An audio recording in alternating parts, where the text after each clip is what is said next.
here in the northeast, the Tibeto-Burman peoples were already using tea, and so that is a different story. But the Indo-Aryan peoples, for example, in the Kathmandu Valley, or further to the west, towards Delhi and northwest India, they were acquiring tea differently. Even the word for tea, chai, and in Nepali, chia, and in old European sources recording the Hindi word for tea, you have chia also, same as modern Nepali, not chai, because chia and chai, actually these two words came to India separately, and that's the linguistics is explained in the book, and I can explain if you want that question answered too.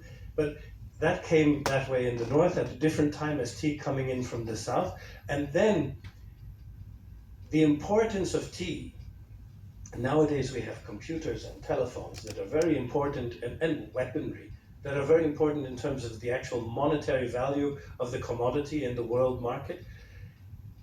In the 17th and 18th century, between the East and the West, the biggest economic commodity was tea.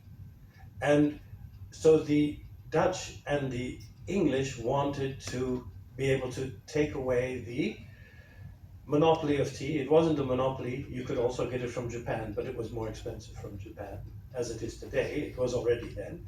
And they tried to get away the monopoly, and the Dutch tried first.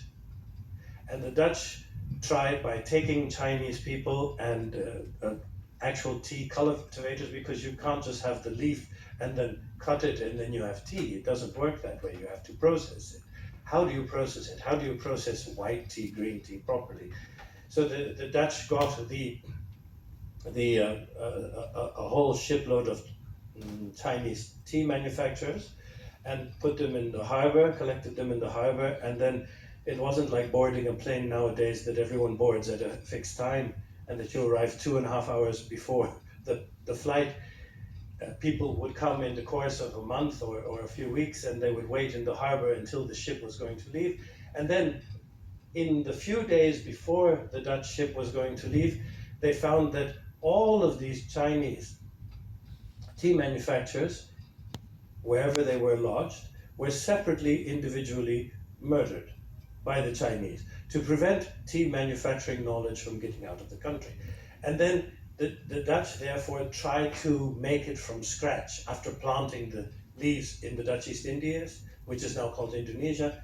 The British thought, we are much smarter than the Dutch. They don't know how to do things. So they were going to protect the tea manufacturers, so they had guards and everything, and they collected a bunch of tea manufacturers and brought them here.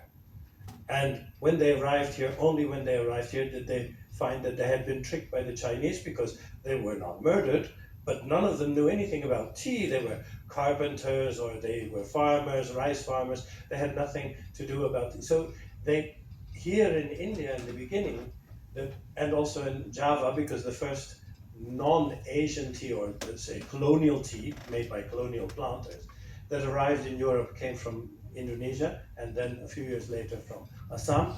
And this tea was actually the best attempt of the Europeans to make tea, and it was failed tea because they didn't know how to make it. And then this is how tea slowly developed in India. But there was tea before through trade, but not everyone used it. In fact, it was not very widespread, and it was used in the Himalayan region as a medicinal herb. Of course, the Tibetans, very different than the Indo-Aryan group using tea. But so the story is very elaborate, and it's told in the book, because the book is quite heavy, actually. So I would encourage you to read the book to get a very complete answer to your question.